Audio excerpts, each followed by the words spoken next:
नूर मौलाना शाह करीमुल हुसैन हाज़री इमाम के मुबारक नाम पर सलवात पढ़ी। अल्लाहुम्मा सल्लि अला मुहम्मदिन व आलि मुहम्मद। कुरान शरीफ में खुदा ताला फरमाते हैं, सुभान रब्बिका रब्बिल इज्जति अम्मा यसिफून। आपका परवरदिगार जो बहुत ही पाक हैं, वो हर चीज़ से बरातर है। आप जो कुछ भी बयान करते हैं वो उससे बराबर है। अब आज जिस मौजू को हम शुरू कर रहे हैं, इबादत या बैतुल ख्याल जिसको हम कहते हैं। बैत कहते हैं घर को, ख्याल जहाँ बैठ के इंसान गौर फिक्र करे, याद करे, जिक्र करे, किसी चीज़ का वेद करे। अब सोचना इस बात का है कि अगर इस घर में हम बैठे हैं तो हम किस चीज़ के बारे में सोच रहे हैं।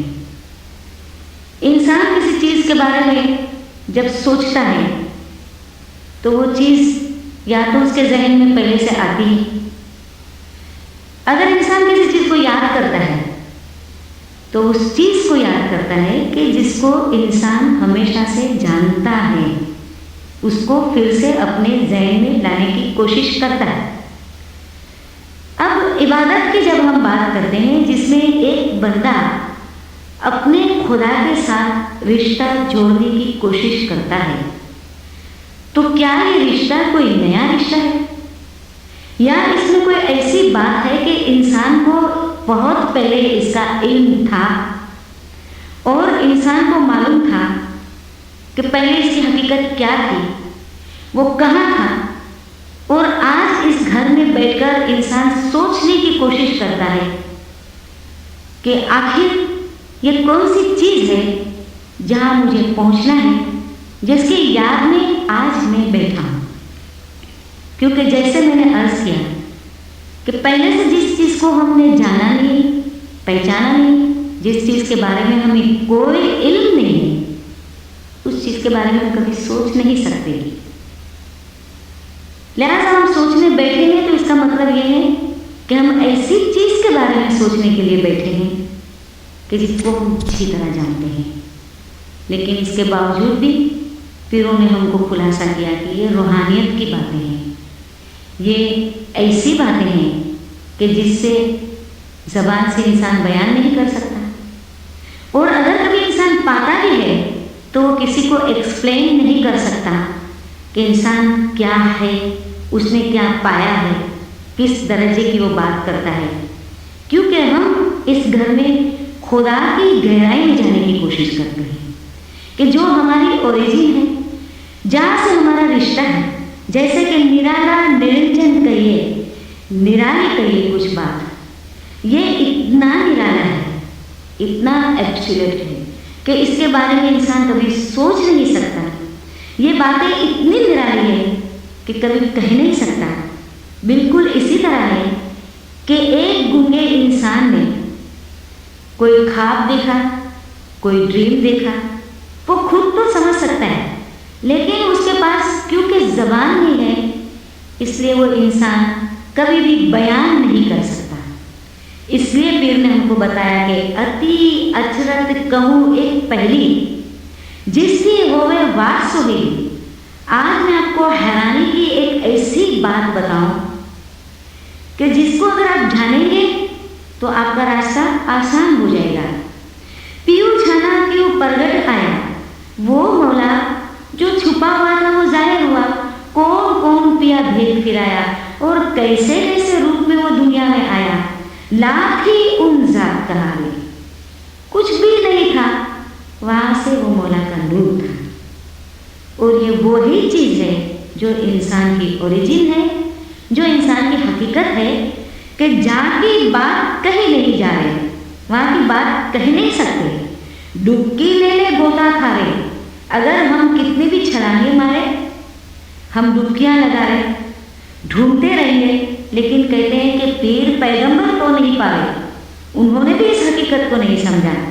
क्योंकि ये इतनी डेप्थ है, इसमें इतनी गहराई है कि महाअगम समुद्र कहावे जाको पार कोई न पार, उसके एंड तक कोई नहीं पहुँचता। ये इतना बड़ा समंदर है कि इसको कोई समझ नहीं सकता। लेकिन जो इस समुद्र में डुबकी खावे, मरजीवा होवे सो माणक लागे। जो मरजीवे हैं, डुबकी लेने वाले हैं, वो जब इसके गहराई में जाते हैं, इसके डेप्थ में जाते हैं, इसकी ऊंचाई में जाते हैं, तो वो वहाँ से कुछ लेकर ज़रूर आते हैं। और जो कोशिश नहीं करते हैं, स्ट्रगल नहीं करते हैं, वो डुबकी ले जन्म गंवाने, वहाँ को था कबू पाए, पूरी जिंदगी वो गंवा देंगे। लेकिन शायद ही कोई ऐसा होगा जो सही तौर पे जानने की कोशिश करता है तो वो इसको पा सकेगा। इसलिए खुदा ने फरमाया कि आप जिस तरह भी उसको पहचानने की कोशिश करोगे, आपका खुदा आपकी सोच से, आपकी समझ से, आपकी अकल से इतना ऊपर है, इतना बराबर है कि आपको वहाँ तक पहुँचने के लिए पहले अपने आप में जाने की ज़रूरत पड़ेगी। मैं यहाँ पर क्या हूँ, यहाँ आने से पहले मेरी हकीकत क्या थी, मैं कौन हूँ, मैं कौन था, जब दुनिया छूटेगी तो मैं वापस कहाँ जाऊँगा। इमाम आका सुल्तान मोहम्मद शाह सल्लल्लाहु अलैहि ने अपने फरमान में एक मरतबा इस बात का जिक्र किया। आपको अगर कोई पूछे आप कौन हैं, आप कहेंगे मैं अपने बाप का बेटा हूँ। बाप का नाम बताएंगे, दादा का नाम बताएंगे, कुछ और नस्लें जनरेशन तक चले जाएंगे। कोई अक्लमंद होगा तो कहेगा कि भाई मैं आदम से हूँ, लेकिन आदम से तो ये आपके जिस्म है, आपकी बॉडी है, आपकी रूह कहाँ से है, आपकी सोल कहाँ से है। मौला ने फरमाया कि आदम से पहले एक स्पिरिचुअल वर्ल्ड में, एक रूहानी दुनिया में, जिसको आलम अरवाह कहते हैं, आप उसमें थे। लेकिन उसमें भी तो उस वक्त से थे जब से आपको छोटे छोटे जर्रात बिल्कुल डॉट्स की तरह बनाया गया। लेकिन इसके पहले कहाँ थे? इसके पहले भी आलमी ज़र्रात से पहले भी जहाँ डॉट्स की शक्लों में आपकी रूह थी, इसके पहले आप खुदा के अंदर एक थे, खुदा के अंदर एक थे। अब ये इंसान की हकीकत है जिसको खुदावंद ताला ने अशरफुल मखलूकात कहा गया है। लक़द खलक़नल इंसान फी अहसनी तक़वीम, जो खुदा बनाता है कि मैंने इंसान को दी बेस्ट बनाया, इतना बेहतरीन बनाया कि इससे अच्छा इंसान नहीं हो सकता है। अस्फल साफिलीन, इसके बाद इंसान को मैंने बहुत नीचे उतारा, बहुत नीचे उतारा, इतना नीचे उतारा कि इससे नीचे इंसान जा नहीं सकता है। गिनानों में पीरों ने इस हकीकत को बहुत अच्छी तरह से बयान किया है। मैं गिनान के कुछ बंद की रोशनी में आपको बताऊं। एक गिनान हम पढ़ते हैं, सच्चा मेरा खालक सिरजनहार फिर शम्स रहमतुल्लाह अलैहि का छोटा सा गिनान है। इसमें इंसान की पैदाइश के बारे में खुदावंद ताला फरमाते हैं कि ऐन पुकारे को इयू फरमाया, चीन माटीला भूत सराया। पुकारा कहते फरिश्ता, फरिश्ते को फरमाया चीनी मिट्टी ले आओ, चिकनी मिट्टी लेकर आओ और उसमें से इंसान का स्ट्रक्चर बनाओ, इसका एक ढांचा बनाओ। बनाया गया, भूत सदाए, तीस रूह सदाया, उसका स्ट्रक्चर बनाया, फिर उसमें रूह डाला। नफख्तु फीही मिन रूह, उसमें रूह सदाया, रूह डाली, इंसान की बॉडी में इसका सोल डाला। अब रूह को कहते हैं वन रूह इस अंधार कोठी, क्योंकि मिट्टी का जो ढांचा था, जो स्ट्रक्चर था, उसके अंदर की तरफ तो अंधेरा अंधेरा था, डार्कनेस था। रूह को हुक्म करा दिया कि रूह तू जा और ये तेरा रहने का मकान है, तेरी जगह है, तेरा मकान है। एक और गिनान जो फिर शम्स रहमतुल्लाह अलैहि का है, धन धन सामी राजा तू सिरजनहार साईं जी। इसके कुछ पाठों में इसी चीज को थोड़ा डिटेल्स में फरमाया गया है। जाए मलायक मट्टी कापण लागा साईं जी, मट्टी रोवण लागी साईं जी।